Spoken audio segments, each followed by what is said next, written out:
Olá, pessoal! Essa é uma videoaula onde eu apresento a análise conjunta. Essa é uma técnica que visa estimar a importância relativa de atributos e a utilidade atribuída a cada um dos níveis daquela oferta.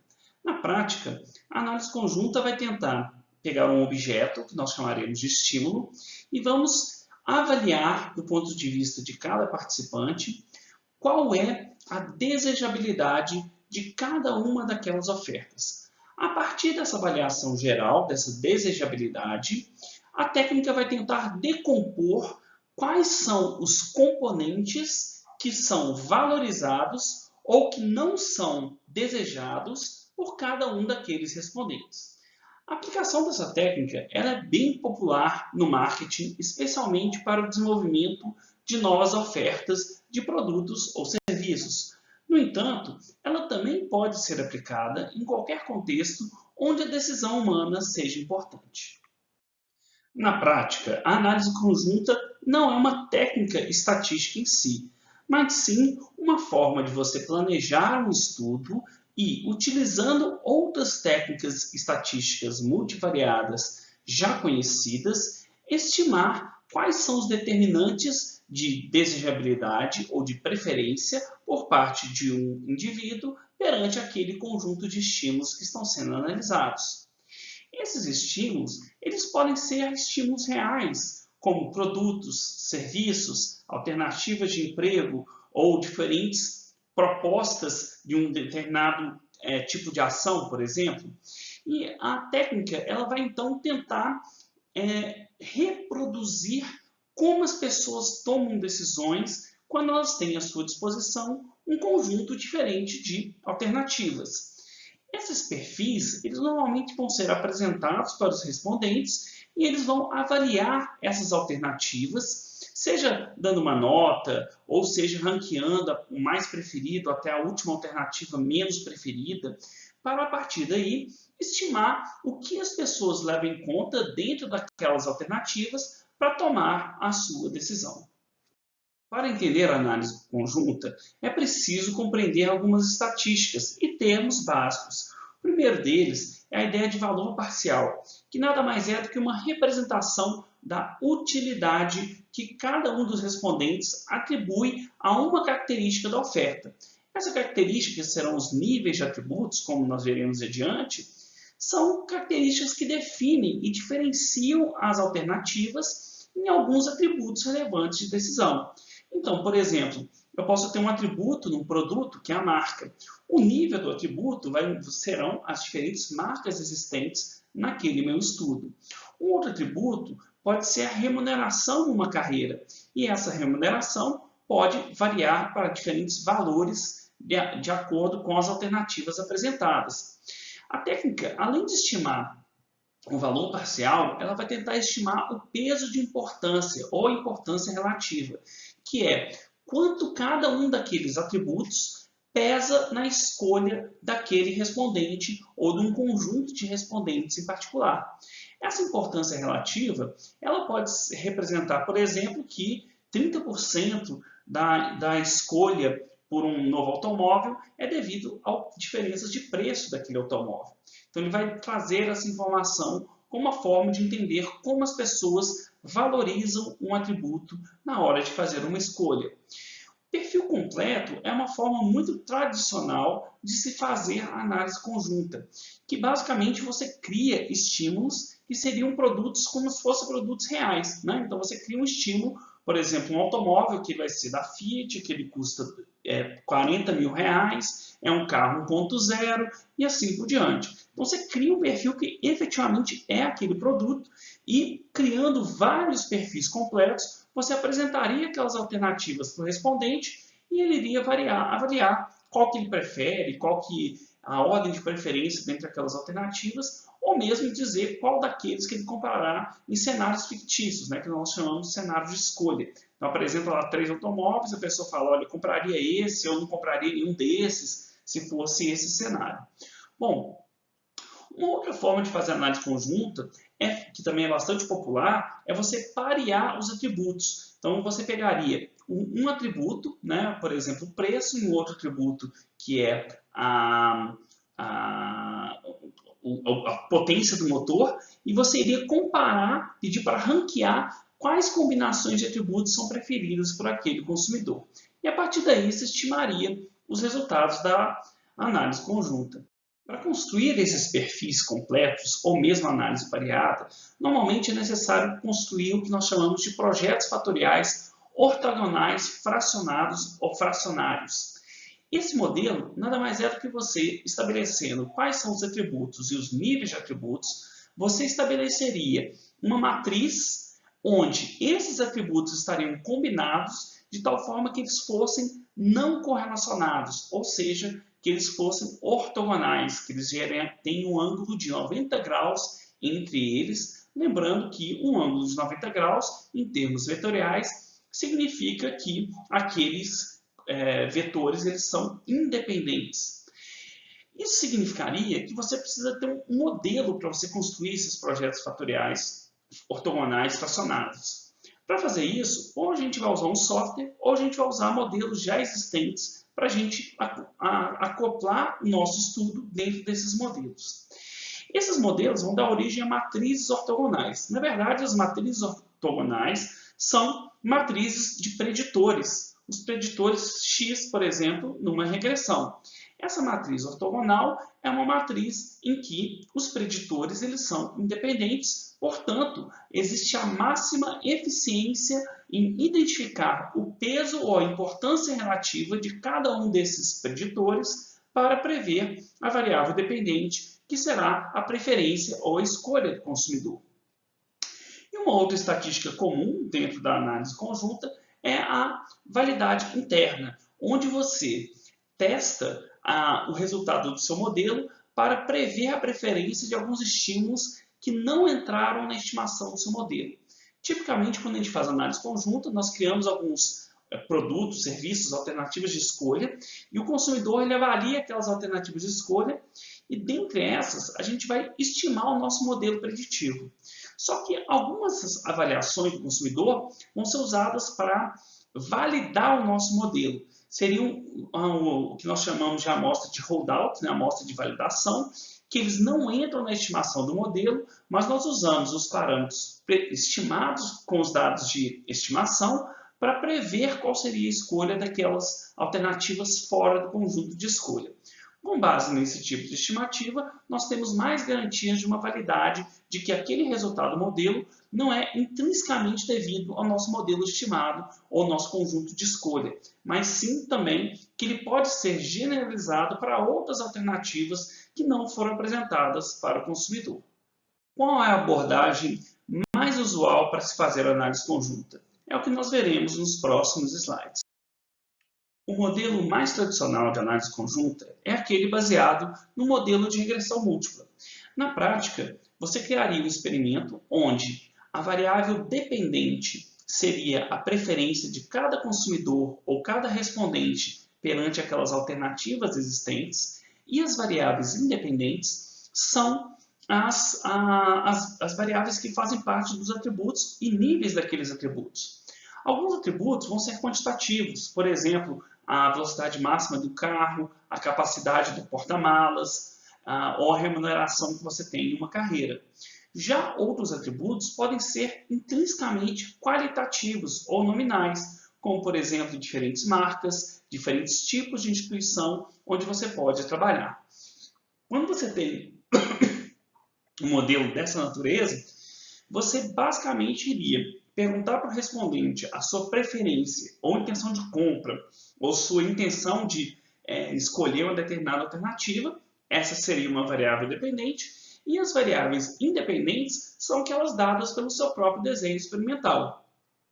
A partir daí, no modelo mais tradicional de análise conjunta, você iria fazer basicamente um modelo de regressão, que seria testado para cada um dos respondentes. Então, cada respondente vai ter um modelo de regressão única que vai tentar explicar as preferências, a intenção de compra ou o ranqueamento que ele deu para aquela alternativa a partir das características daquele objeto, que serão as variáveis independentes.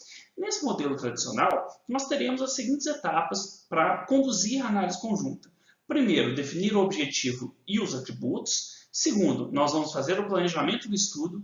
Em terceiro lugar, vamos fazer o desenho daquele experimento, especialmente desenhando a matriz ortogonal, ou a matriz que seja próxima à ortogonal, e que vai ser normalmente o experimento fracionário.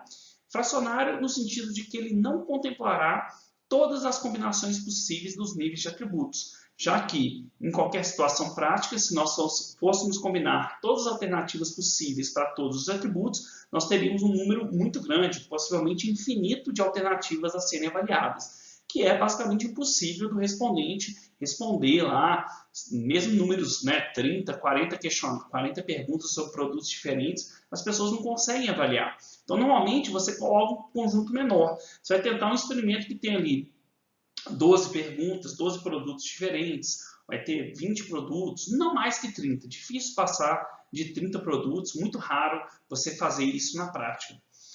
Depois de feito esse desenho e definido, então, os nossos estímulos, que serão os objetos dados por essa matriz ortogonal fracionária, nós iríamos, então, estimar os parâmetros do modelo. Depois de aplicar o questionário, os questionários, nós iríamos estimar aqueles dados do modelo.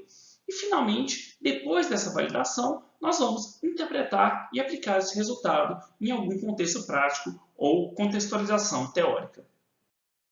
Na definição dos objetivos, primeira etapa deve-se definir os atributos e os níveis dos atributos relevantes, levando em conta aquilo que já existe e aquilo que potencialmente quer se testar dentre as alternativas existentes. Tipicamente algum tipo de inovação, de modificação ou alteração dentre os atributos existentes daquelas alternativas para ver como as pessoas vão reagir àquela mudança. Posteriormente, nós iríamos definir esse número de atributos, Obviamente que nós não conseguimos incluir todos aqueles atributos. Na maior parte das aplicações práticas, a gente vai trabalhar com no máximo 6 ou 7 atributos. Mais do que isso, você teria um número muito complexo de produtos a serem avaliados. Então, para você ter uma estimativa razoável, você teria que ter um número muito grande de alternativas a serem avaliadas pelos respondentes, o que vai tornar impraticável você coletar aqueles dados. E, normalmente, a gente vai preferir também que os atributos tenham pelo menos 3 níveis, sendo mais comum você usar números pares, inclusive, então 2, 4, e os casos binários vão ser usados para aqueles atributos que são do tipo sim ou não. Por exemplo, tem seguro ou não, de um determinado produto que você adquiriu, garantia estendida sim ou não, e assim por diante. Ainda no planejamento do estudo, nós iremos construir nossa matriz de estímulos, que são as variáveis independentes. E essa matriz é sempre construída de modo a minimizar a multicolinearidade entre as variáveis independentes, ou seja, para buscar a ortogonalidade. Isso será feito basicamente através de softwares, ou então você vai buscar uma matriz fatorial, fracionária, como existem vários livros e artigos na internet sobre isso, onde você tem exemplos dessas matrizes que você pode utilizar para diferentes aplicações. Sempre que possível, a gente vai buscar o balanceamento do experimento. Na verdade, a ortogonalidade perfeita só é possível quando existe balanceamento, ou seja, quando os atributos têm níveis similares, por exemplo, 2, 4 ou 8 níveis. Então, você pode ter um atributo com 2, 4 e 8 níveis, que você vai conseguir criar combinações entre eles, que no final das contas será ortogonal. Então, esse é um nível similar ou divisível. Então, como 8, por exemplo, é divisível por 2, é possível você achar um experimento ortogonal fracionário que seja eficiente, onde exista a ortogonalidade das variáveis independentes. Muitas vezes, você vai criar algum tipo de meta-atributo. Por exemplo, combinando 2 atributos de 2 níveis para criar um atributo que vai ser... por exemplo, você tem lá garantia estendida e você tem seguro. E aí você tem 2 possibilidades. Você pode não ter o seguro e não ter a garantia. Você pode ter a garantia e não ter o seguro. Você pode ter o seguro e não ter a garantia. E você pode ter a garantia e o seguro. Então, você criaria um meta-atributo, em vez de ter 2 atributos com 2 níveis cada, você pode criar um atributo com 4 níveis, combinando esse meta-atributo.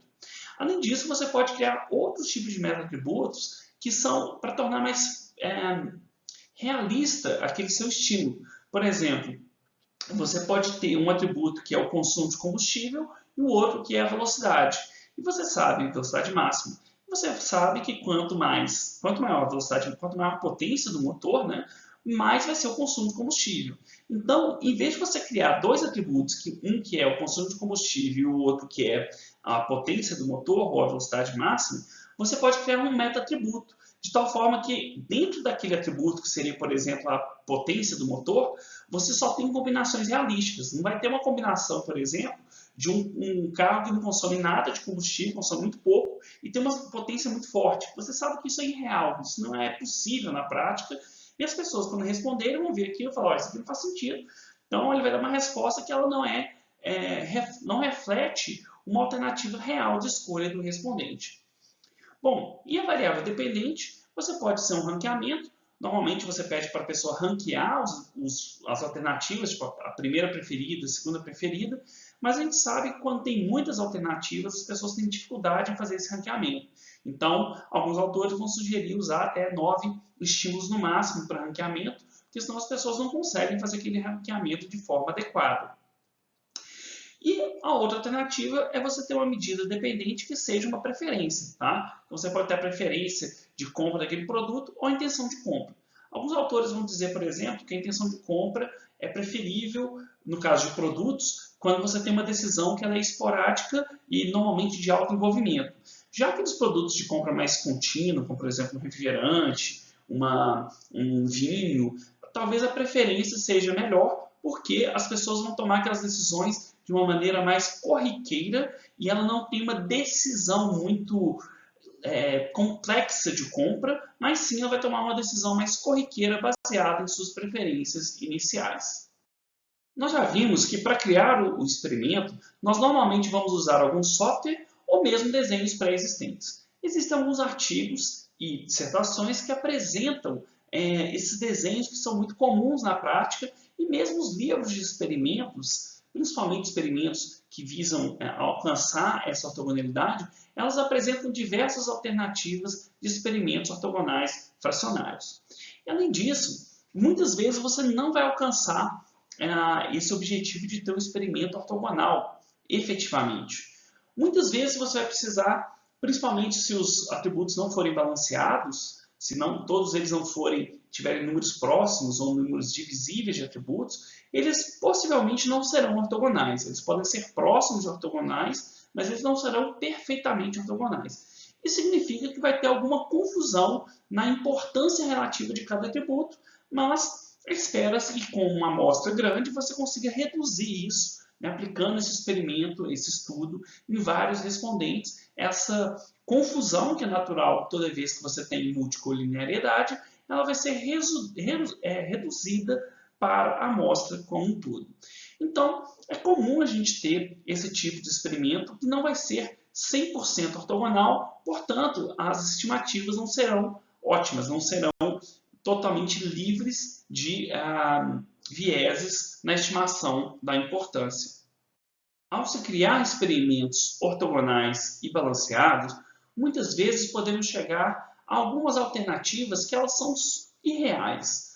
Por exemplo, você pode ter um carro que está custando R$20 mil, ele tem uma potência para fazer até 280 km por hora, ele tem vários equipamentos de segurança, equipamentos tecnológicos e é de uma marca extremamente popular. Esse estímulo pode fazer parte de um experimento ótimo, do ponto de vista estatístico, mas ele pode ser inaceitável por vários motivos. Nesse nosso exemplo, seria um estímulo muito pouco realista. As pessoas não acreditariam que seria possível aquela empresa produzir um automóvel com aquelas características por aquele preço. E ao colocar esse experimento, esse desenho irrealista no seu experimento, você pode distorcer as características e distorcer as decisões dos seus respondentes.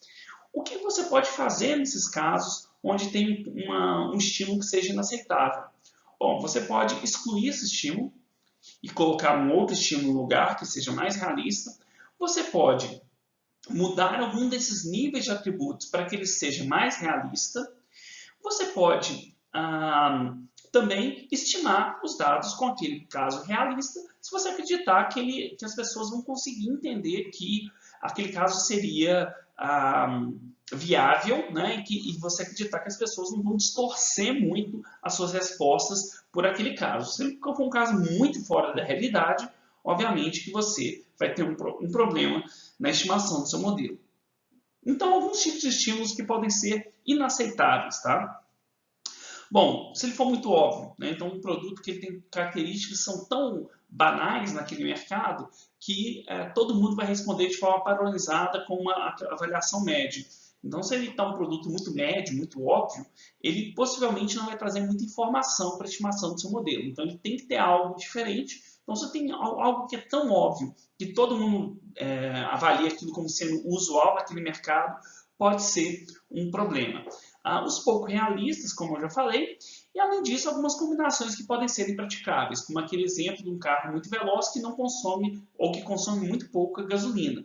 Então, nesse caso, por exemplo, uma das soluções é você criar um método tributo para não ter esse viés de ter dois atributos que nós sabemos que estão correlacionados na população, que é a velocidade e o consumo de combustível, ou a potência e o consumo de combustível.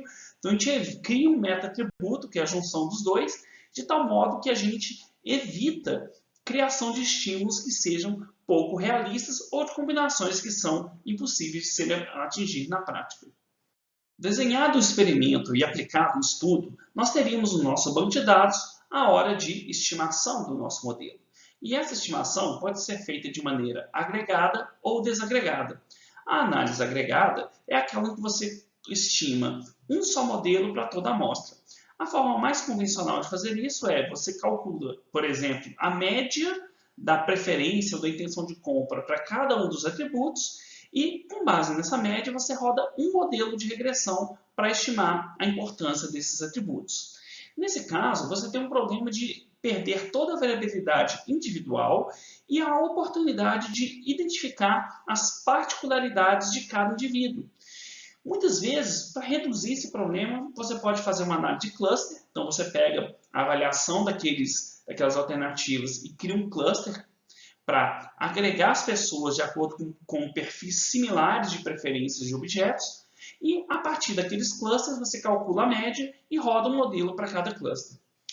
A segunda análise, que é normalmente a mais recomendada, é a análise desagregada, onde você faz uma análise para cada indivíduo.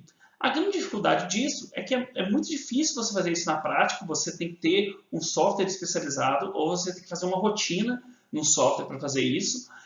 E além disso, você tem que analisar quase que caso a caso. Então, é bem trabalhoso porque você tem que analisar como se fosse uma análise individual para ver os problemas de cada caso, para ver se eles estão estimando bem. E normalmente, na análise desagregada, você vai ter um modelo para cada indivíduo. Cada indivíduo pode ter um modelo diferente de resposta. Alguns podem responder, por exemplo, de tal forma que quanto aumenta o preço do produto, a preferência cai.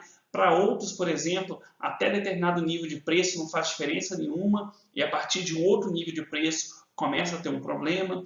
Outros, por exemplo, podem ter níveis ideais ou anti-ideais de atributos. Por exemplo, em termos de velocidade, o ideal para uma pessoa pode ser 200, é o nível preferido, e a velocidade acima de 200 ele não acha interessante e abaixo de 200 ele não acha interessante. Então, esse é um exemplo de um modelo ideal. Ele atinge um ápice, quando chega a 200, né, no ponto intermediário ali, atinge um ápice de preferência. E o modelo anti-ideal é aquele que tem um formato inverso, ele vai ter com a concavidade vai estar voltada para cima, né? No modelo quadrático. Então, nesse modelo quadrático, ele vai ter um ponto ali onde a preferência é mínima e os outros níveis eles têm preferência máxima. Bom, a análise desagregada, apesar de ser mais complexa, ela permite ser muito mais precisa para identificar as preferências de cada indivíduo e ela consegue capturar melhor a singularidade das percepções e preferências de cada respondente. A análise agregada deve ser usada somente quando você não tiver os recursos para fazer uma análise individualizada. Uma decisão central, quando você estima um modelo de análise conjunta, é o tipo de modelo de escolha que você irá empregar. Tipicamente, podemos distinguir 3 tipos de modelo de escolha. O modelo linear, em que incrementos da variável dependente são acompanhados por um incremento linear da preferência ou da intenção de compra.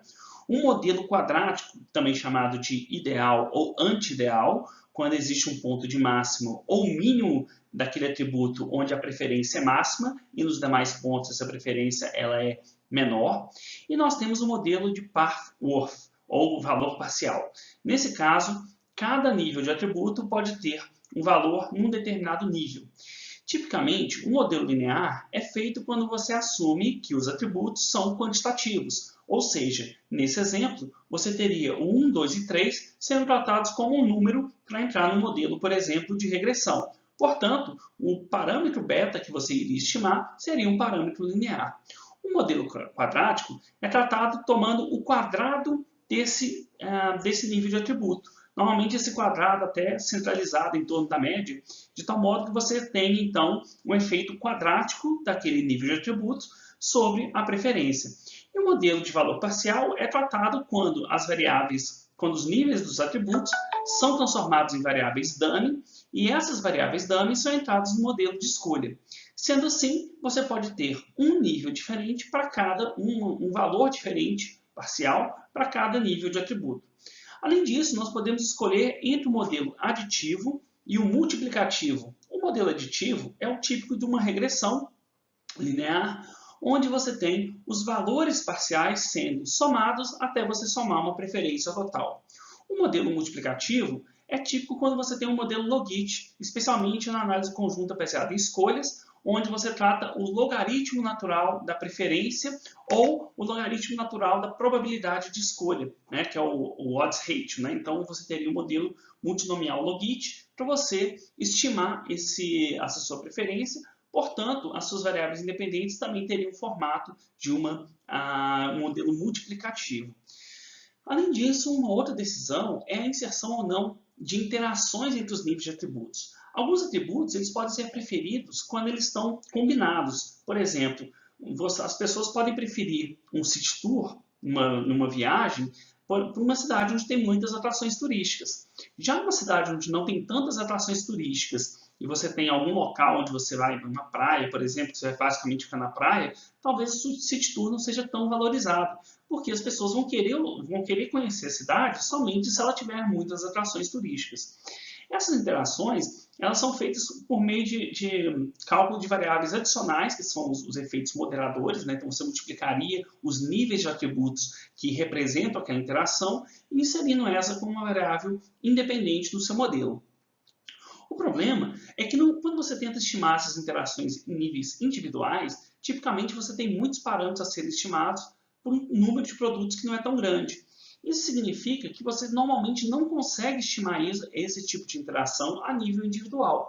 Sendo assim, o que normalmente é feito é, você estima o modelo no nível individual, tem os resíduos desse modelo da preferência, aquelas preferências não previstas, e então, nesses resíduos individuais das preferências, você pode tentar estimar os efeitos interativos, dado que você não teria mais um efeito interativo individual, mas sim um efeito interativo agregado da amostra.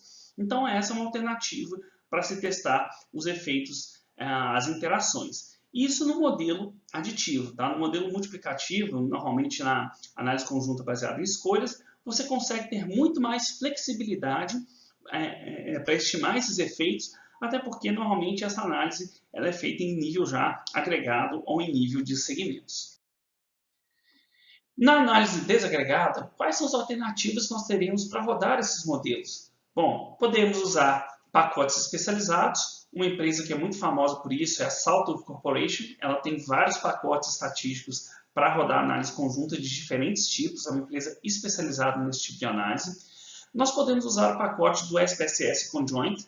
Esse é um pacote que depende basicamente da programação, da sintaxe do SPSS. Ele é um pouco mais complicado, mas você lendo o manual, você consegue puxar os comandos para fazer esse teste. Então, pegando ali o manual, abrindo a linguagem de sintaxe do SPSS, que é a programação do SPSS, você consegue rodar essa análise desagregada.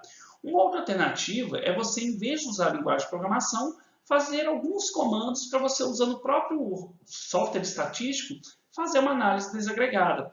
Por exemplo, você pode criar uma matriz de variáveis independentes, que seriam o seu experimento fatorial no SPSS, cria uma outra coluna onde vai ser a preferência de cada respondente e vai replicando essa análise como um formato que nós chamamos de um painel, onde você tem, por exemplo, você está avaliando 12 atributos, então as 12 produtos, né? As 12 primeiras linhas vão ser o primeiro respondente. Então, você colocar aqueles atributos dos 12 primeiros estímulos, 12 primeiros produtos, e vai colocar a variável y, que é a preferência daquele respondente. Em sequência, da linha 13 até a linha 24, você coloca os mesmos atributos do produto, só que agora você vai colocar as respostas do segundo respondente e replica isso em todo o seu banco de dados. Então, o seu banco de dados ele vai ter um número de linhas que vai ser igual ao número de estímulos multiplicado pelo tamanho da sua amostra. Então, se eu tenho 12 estímulos, 12 produtos, e eu tenho uma amostra de 100 casos, eu teria, então, 1.200 linhas no meu banco de dados. Nesse caso, eu iria rodar o modelo de regressão, mas eu iria fazer um comando para ele separar a amostra de acordo com o número do respondente. Na prática, ele iria rodar 100 modelos de regressão e você teria as 100 saídas para estimar os parâmetros da regressão logística, da análise conjunta. E, finalmente, você consegue aplicar relativamente bem essa solução em softwares estatísticos. Basta para isso pegar as funções de regressão que existem nesses softwares. Então, por exemplo, no Excel, você consegue calcular relativamente bem diferentes modelos de análise conjunta utilizando a própria forma das funções daquele pacote estatístico ou pacote computacional. Após estimar o modelo, é hora de validar os resultados. A primeira forma de fazer isso é ver o ajuste de entrada e o ajuste de validação da nossa amostra.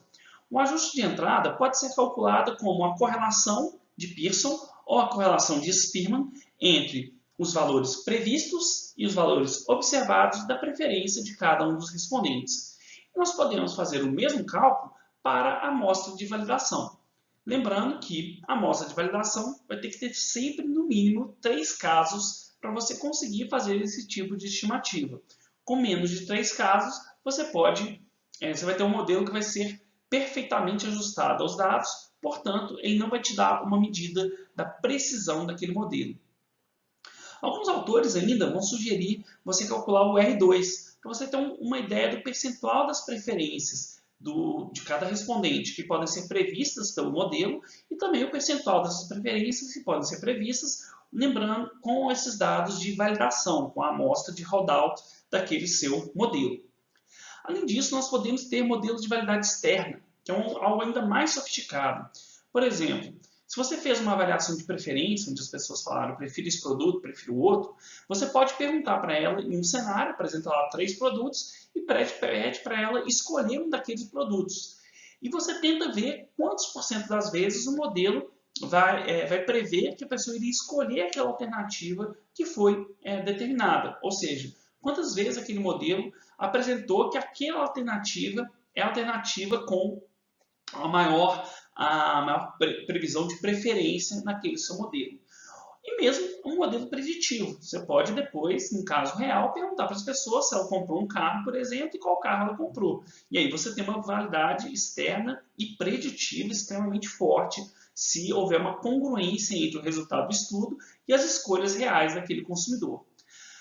Nós podemos ainda, e é muito importante, a gente analisar o que a gente chama de reversals, os casos reversos. São aqueles casos onde, para um atributo onde sabidamente existe uma ordem de preferência natural, aquela ordem de preferência natural ela está o inverso do que deveria ocorrer, ou o reverso do que deveria ocorrer.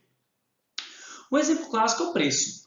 De forma geral, as pessoas querem um produto mais barato. Então, mantendo-se tudo mais constante, aqueles produtos mais caros devem ser menos preferidos e os produtos mais baratos devem ser preferidos. Em alguns casos pode acontecer o reverso desse modelo. As pessoas podem estar preferindo um produto mais caro e elas podem não querer um produto barato. Como a análise conjunta ela é independente, né? Ou seja, as escolhas das pessoas independem dos demais atributos, se a gente tem um experimento ortogonal fracionário, nós não temos como dizer que essa reversão ocorre porque a pessoa quer um produto mais caro, o produto é de maior qualidade, a pessoa quer, então, acha que tem que ser mais caro. Então, nesse caso, como não existe essa possibilidade de dizer que a pessoa quer um produto mais caro porque ele é de menor qualidade, você teria um problema para explicar o porquê aquela pessoa preferiu aquele produto. Pode ser, por exemplo, que a pessoa esteja levando em conta um outro atributo que não foi mensurado ao responder. Por exemplo, eu vou ter um vinho, eu tenho os atributos do vinho e o preço. Mas pode ser que a pessoa, ao avaliar o preço do vinho, ela não está levando somente os atributos que estão na análise, porque ela sabe que vinhos mais caros são melhores. Sendo assim, mesmo que seu experimento controle e seja ortogonal, ou seja, que sejam independentes os atributos ou variáveis preditoras, a pessoa ainda pode ter uma outra variável que está explicando aquele reverso. Mas é muito controverso, muito difícil a gente estabelecer esses casos. Tipicamente, a gente vai tentar identificar esses casos para ver se tem outros problemas com eles. Por exemplo, um caso que não tem um bom ajuste de entrada ou de validação, um caso que não tem validade externa, ou mesmo um respondente que você sabe que, por exemplo, respondeu o questionário muito rápido, ou deu respostas muito parecidas em outras partes do questionário. Esse seria um exemplo típico de um reverso que poderia ser potencialmente excluído da sua amostra, da mesma forma que nós faríamos com o outlier, que é um caso, né, que você sabe que ele tem um problema, que ele é único, que ele é específico, mas você consegue identificar, por exemplo, que é um caso que não respondeu bem o instrumento, ele não leu o questionário. Então, ele, nesse caso, poderia ser excluído porque ele não representa uma preferência real de uma pessoa. Só foi alguém que foi lá e chutou as respostas e que não tem um padrão. Mas, muitas vezes, você não consegue identificar o porquê que aconteceu esse reverso. E aí você fica sempre naquele dilema, mantém o caso da amostra, ou retira o caso da amostra, ou faça uma comparação com e sem esses reversos.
Como etapa final da aplicação da análise conjunta, nós iríamos dar o uso à técnica, seja ela através de uma descrição ou a definição de um perfil, ou utilizando o que nós chamamos de simulador de escolhas. Como funciona essas aplicações? Uma primeira aplicação da análise conjunta é você usar os resultados do valor parcial para criar segmentos de clientes ou segmentos de pessoas segundo o que elas valorizam para uma tomada de decisão.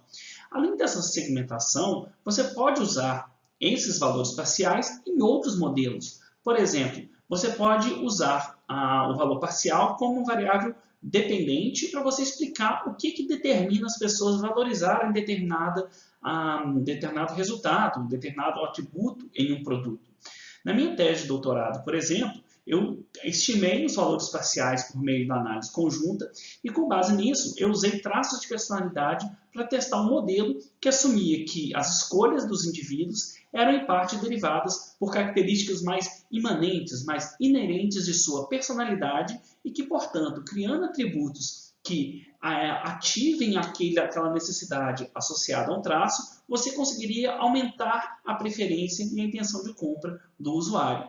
Então, essa é uma aplicação muito comum. Você cria segmentos ou você usa o valor parcial como uma variável dependente ou mesmo variáveis independentes em algum modelo preditivo. Só lembrando que se você usar um modelo de valor parcial, se você tiver os valores parciais para aqueles seus atributos, você sempre tem que suprimir pelo menos um daqueles níveis de atributos como variáveis dependentes, porque, por natureza, os valores parciais têm multicolinearidade perfeita. Então é muito comum você pegar somente alguns desses valores parciais para usar como modelo preditivo, para você usar ele como um preditor de uma outra variável.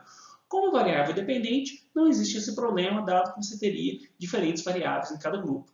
Além disso, você pode usar a análise conjunta para fazer o share de escolha, né? O share of choice. Então, usando modelos como o Bentley-Tucker-Lewis, você pode estimar qual o percentual de uma amostra ou uma estimativa do percentual da população que irá escolher cada uma das alternativas apresentadas no mercado. Se essas alternativas se assemelham às opções existentes, ou mesmo às opções existentes mais a inovação, o novo produto que você está lançando, você pode conseguir uma estimativa de quantos por cento das pessoas escolherão aquela oferta caso ela esteja disponível. Normalmente isso tem que ser ajustado de acordo com a disponibilidade no ponto de venda e a consciência de marca, porque a escolha só ocorrerá se as pessoas souberem daquele seu produto, conhecerem o produto e também se ele estiver disponível no ponto de venda. Então, normalmente você ponderando o share of choice pelo percentual de pessoas que estarão cientes, né? Então, de acordo com o seu plano de marketing, por exemplo, você sabe que você conseguiria fazer com que o seu produto tivesse 40% da população soubesse da existência dele e que você tivesse a presença em 60% de todos os pontos de vendas daquela região que você está atuando.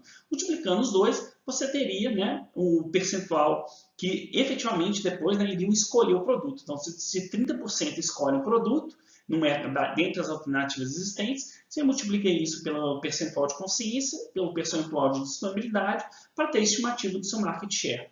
E a partir desse tipo de modelo, você pode ter respostas do tipo what if? E se eu fizer um produto dessa forma? E se eu abaixar o preço? E se eu abaixar o preço desse produto e lançar um outro produto mais caro? Qual que vai ser o efeito em termos de venda de cada um desses produtos, incluindo dos produtos da concorrência, e também, se você tiver estimativa de custo, você pode até estimar qual que é a lucratividade e o retorno sobre o investimento de cada uma daquelas estratégias de marketing. Chegamos ao fim dessa videoaula, onde eu apresentei a análise conjunta, que é uma das técnicas mais importantes para se entender como as pessoas tomam decisões, sejam elas para escolha de diferentes produtos ou mesmo para outras aplicações onde envolva a decisão humana.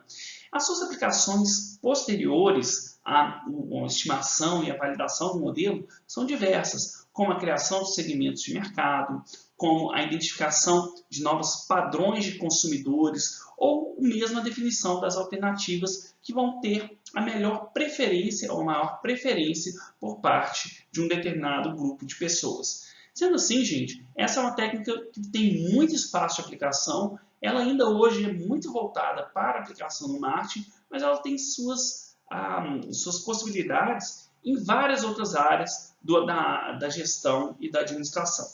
Foi esse o objetivo da aula. Obrigado e até a próxima. Tchau!